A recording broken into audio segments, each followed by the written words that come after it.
सकते हैं आज किस प्रकार का कार्यक्रम है? देखिए, आज हमारे यहाँ ऑफिस का उद्घाटन है और जैसा आपको पता है कि सतबीर जी ने पिछले दिनों में आम आदमी पार्टी ज्वाइन की है। इस इलाके में इनके नाम को किसी पहचान की ज़रूरत नहीं है। इस इलाके में सब लोग जानते हैं कि एक संघर्षशील व्यक्ति रहे हैं। अपने नौकरी के दिनों में भी स्कूलों के लिए, अस्पतालों के लिए इन्होंने बहुत अच्छे काम किए हैं। अब ये आम आदमी पार्टी का हिस्सा हैं। सारे मिलजुल के बहुत मजबूती से यहाँ आम आदमी पार्टी के काफिले को आगे बढ़ाएंगे। और साथ ही साथ न्योता देने के लिए आया हूँ। 8 तारीख को, 8 जून को अरविंद केजरीवाल जी और भगवंत मान जी जींद में पहुँच रहे हैं और 2024 में जो आम आदमी पार्टी की सरकार बन रही है हरियाणा में, उसकी नींव का पत्थर रखने के लिए आ रहे हैं दोनों मुख्यमंत्री आम आदमी पार्टी के। हम कैथल के लोगों को न्योता देने के लिए आए हैं कि आप भी आइए, अपने रिश्तेदारों को लेके आइए, अपने दोस्तों को लेके आइए, अपने परिवार के साथ आइए और दूसरी पार्टी के भी अगर आपके दोस्त हों, सहयोगी हों तो उनको भी साथ ले आइए। आप समर्थन करने आइएगा और उनको ये कहिएगा कि चलो चल के देख लो कि दूसरी पार्टियों के पंखे कैसे फट रहे हैं। अरविंद केजरीवाल, देखिए, दिल्ली में भी, पंजाब में भी आम लोगों के मूलभूत मुद्दों के लिए आम आदमी पार्टी संघर्ष करती है। हरियाणा में 25 साल कांग्रेस पार्टी ने राज किया। आम लोगों के लिए क्या दिया? बिजली सही हो गई? पानी सही हो गया क्या? स्कूल सही हो गए क्या? अस्पताल सही हो गए क्या? सड़कें सही हो गई क्या? कोई भी मूलभूत सुविधा सही नहीं हो पाई। 8 साल से भारतीय जनता पार्टी का शासन है। क्या मिला आम लोगों को? कुछ नहीं मिला। बिजली आज भी नहीं आती, सड़कें आज भी बेहाल हैं, बुरी तरह से बदहाल हैं, स्कूल बहुत बेकार अवस्था में है, अस्पताल बहुत बेकार हालत में है, पानी की सुविधा आज भी नहीं मिल रही है। तो मुझे लगता है जो मूलभूत सुविधाओं की लड़ाई हरियाणा बनने के साथ शुरू हुई थी और जो 75 साल पहले आज़ादी के वक्त मूलभूत सुविधाओं की लड़ाई शुरू हुई थी, लोग बार बार अलग अलग पार्टियों को आजमाते रहे लेकिन उनको वो मूलभूत सुविधाएं नहीं मिली। सिर्फ एक आम आदमी पार्टी है पूरे देश में जो ये मूलभूत सुविधाएं दे सकती है। इस बात की गारंटी है, जांचा परखा फॉर्मूला है। दिल्ली के अंदर लोगों ने टेस्ट किया, पंजाब में लोग टेस्ट कर रहे हैं, इसलिए हरियाणा के लोग यकीन कर सकते हैं कि ये मूलभूत सुविधाएं आम आदमी पार्टी अच्छी तरह उपलब्ध करा सकती है। इस उम्मीद के साथ हरियाणा के लोगों के बीच देखिए, लोकतंत्र को खत्म करने के लिए जो ये सरकार प्रयास कर रही है, उसके खिलाफ सारे पार्टी के अध्यक्षों से अरविंद केजरीवाल जी मिले थे। हमारे अंदर अहंकार नहीं है, हम आम आदमी हैं। जब लोकतंत्र को बचाने की बात आई तो अरविंद केजरीवाल जी ने कहा कि मैं खुद जाऊंगा, हर एक पार्टी के अध्यक्ष से मिलूंगा, उनसे समर्थन मांगूंगा, क्योंकि राज्यसभा में भारतीय जनता पार्टी का बहुमत नहीं है और अगर सारी पार्टियां एकजुट हों तो भारतीय जनता पार्टी का जो ये कदम है लोकतंत्र के खिलाफ, इसके मुंह पे एक जोरदार तमाचा मार सकती है। सुप्रीम कोर्ट के 5 जजेस की बेंच ने एक तरफा फैसला दिया दिल्ली सरकार के पक्ष में, लेकिन उसको रातों रात एक अध्यादेश ला के पलट दिया मोदी जी की सरकार ने। इसका मतलब ये कि वो लोकतंत्र के एक पिलर को गिराना चाहते हैं, सुप्रीम कोर्ट पे यकीन नहीं करते हैं, लोकतंत्र को खत्म करने की कोशिश कर रहे हैं। अब ये कांग्रेस को तय करना है कि वो लोकतंत्र की साइड में खड़ी होगी या वो भारतीय जनता पार्टी की साइड में खड़ी होगी। पूरे देश में बार बार शक की नज़र से कांग्रेस पार्टी को देखा जाता है कि कहीं अंदर खाने इनकी भारतीय जनता पार्टी के नेताओं के साथ मिली भगत तो नहीं है, क्या इसी वजह से कमज़ोर विपक्ष बना के तो नहीं रखा जाता।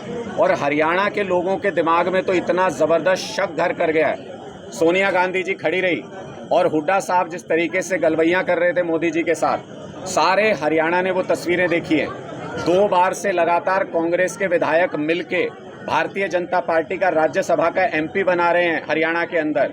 लोगों के मन में शक है कि गलती से अगर कुछ सीटें हुड्डा साहब को मिल गई, कांग्रेस पार्टी को मिल गई, तो हुड्डा साहब जाके जेजेपी की तरह भारतीय जनता पार्टी की सरकार तो नहीं बनवा देंगे। ये लोगों के मन में आज के दिन में शक है। सीएम के ओएसडी पर आपने गंभीर आरोप जड़े, सीएम के ओएसडी पर आपने गंभीर आरोप जड़े हैं, क्या हुआ उसमें सर? देखिए, आरोप नहीं है, सच्चाई है।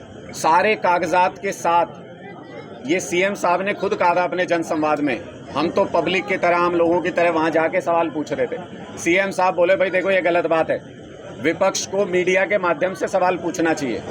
हमारे बड़े हैं, मैंने उनकी बात का सम्मान किया, मैंने मीडिया के माध्यम से उनके सामने सारे तथ्य, सारे सबूत रखे। कोई पेमेंट नहीं हुई, चेक के आधार पे बिना एक पैसा किसी अकाउंट में गए हुए 45 करोड़ की जमीन, पहले 3.25 करोड़ में और फिर 70 लाख में, अल्टीमेटली जाके सीएम साहब के प्रिंसिपल ओएसडी नहीं, प्रिंसिपल ओएसडी की पत्नी और बेटे की कंपनी के नाम हो गई।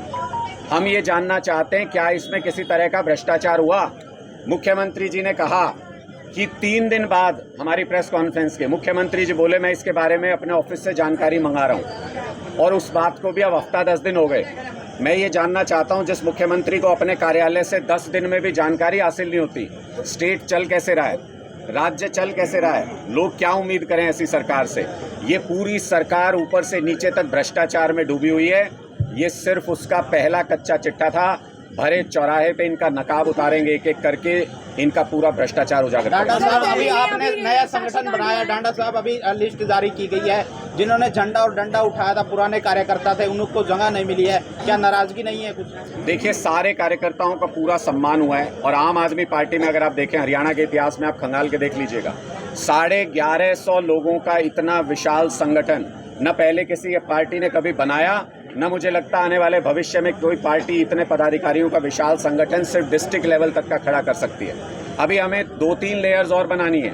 ब्लॉक लेवल का संगठन अनाउंस होने वाला है, सर्कल लेवल का संगठन अनाउंस होने वाला है, गांव समिति अनाउंस होने वाली हैं। 10,000 पदाधिकारियों का इतना मजबूत संगठन हरियाणा में बनाएंगे। सुनामी आएगी 2024 में आम आदमी पार्टी की, और शायद ये भी पहली बार हुआ कि किसी पार्टी ने 1 महीने का सदस्यता अभियान चलाया और उसमें 11,77,000 सदस्य बने, किसी और पार्टी के नहीं बने।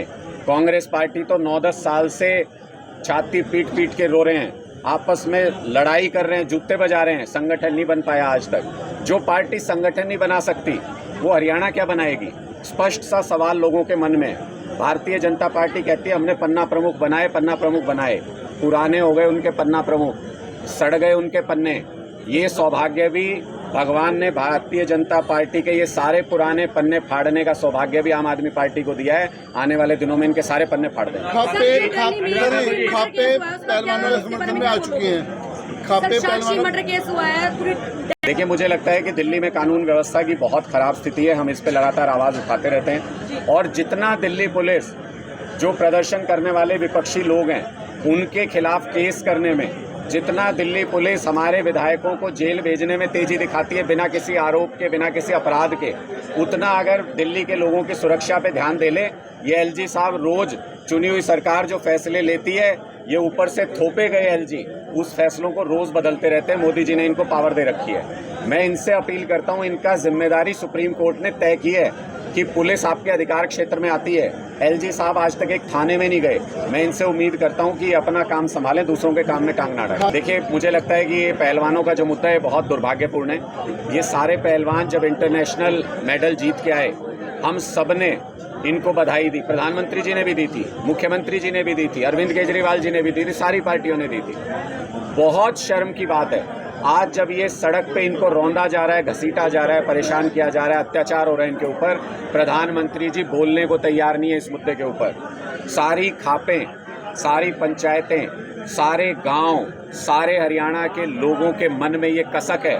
हमने, हमारी बेटियों ने देश के लिए इतने मेडल अर्जित किए, इतना सम्मान अर्जित किया, और इन्होंने जिस तरीके से बेकदरी की है हरियाणा के इस टैलेंट की, उसको लेके सबके मन में गुस्सा है। उसका बदला लेंगे, सूद समेत इनसे बदला लेंगे। जब चुनाव आएगा, जब भारतीय जनता पार्टी के नेता गांव-गांव जाएंगे, इनको तब पता चलेगा बेटियों का मान सम्मान होता क्या। मुझे नहीं लगता है कि ये आज के दिन में महत्वपूर्ण सवाल है। आम आदमी पार्टी पूरे हरियाणा में चुनाव लड़ रही है, और 2024 में किसी भी कीमत पे पूरी ताकत के साथ चुनाव लड़ेंगे। कुरुक्षेत्र होगा हरियाणा के अंदर, 2024 में सरकार बनाएंगे। मैं महत्वपूर्ण नहीं हूँ, पार्टी भी महत्वपूर्ण नहीं है, आम लोग महत्वपूर्ण हैं। जिनके मुद्दे महत्वपूर्ण हैं वो मुद्दे सार्थक होने चाहिए।